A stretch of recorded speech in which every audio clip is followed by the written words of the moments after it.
పేదలైన మీరు ధన్యులు. అంతేగాని నాకు 2 ఎకరాలు భూమి ఇవ్వలేదు, నాకు కొబ్బరి చెట్లు లేవు, నాకు ఆస్తుంది, దేవుడు అలాగట్లేదు. మీరు పేదవాళ్ళు అయినా ధన్యులు అంటున్నాడు అంటే ఎవడు కడతాడు ఆలయం? నేనే కడతాను, నాది. దేవుడు ఏం చెప్తున్నాడు మనకి? నాది బాధ్యత అన్నాడు.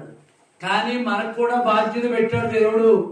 నువ్వు అరగంట ముందు ఖచ్చితంగా ఒకరి తర్వాత ఒకరు ప్రార్థన చేయండి. అరగంట బుధవారం ఖచ్చితంగా టేపు వినండి. శుక్రవారం పూట ఉపవాసం ఉండు.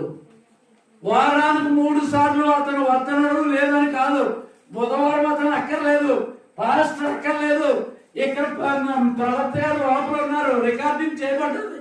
ఆయన దేవుడి దగ్గర ఉన్నాడు. కానీ దేవుడు ఆ ప్రవక్త ద్వారా మాట్లాడిన స్వరము ప్రతి